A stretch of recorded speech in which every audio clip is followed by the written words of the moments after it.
been being used as an act of resistance against tyrannical governments for hundreds of years, even if it may not have been composed to be that.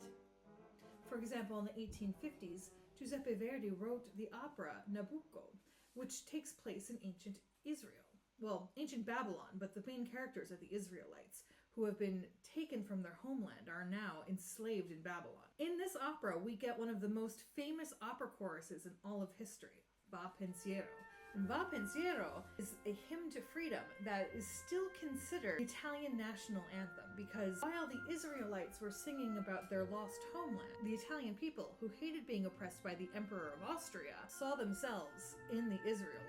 It is generally accepted that Nabucco is about the Italian people. However, this is not the only example of 19th century music that could be considered resistance. In the 1880s, Antonin Dvorak wrote a song cycle titled nermelodien. And we don't say that word today because it is not a nice word. In the 19th century, they did not have that concept yet because 19th century people were in the midst of being their most racist. So in 1880, Dvorak writes these songs for a Bohemian singer who's living in Vienna with texts by a Bohemian poet. And yes, the texts are very much stereotyping the Romani people into like happy forest wanderers without a care in the world. But the Czech people looked at this and they went, these aren't about the Romani. These Zigeuner are us. We are these people. These are songs about freedom. These are songs about our plight, our freedom, our identity.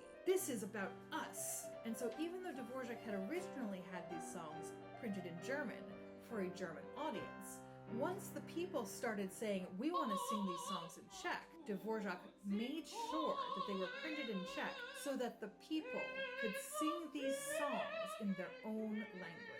So we don't know if Dvorak actually intended for these to be an act of resistance, but we do know that Dvorak was a Czech composer, part of the Nationalism and music movement, writing for another Czech singer with Czech poetry that has undertones of resistance and freedom. And when it came down to it, he said that these songs should be available to the Czech people in their own language. So on the one hand, their name kinda sucks, but on the other, this is a fantastic piece of music with a fantastic history, and they deserve to stay in the modern repertoire. Do you have opinions? Let me know.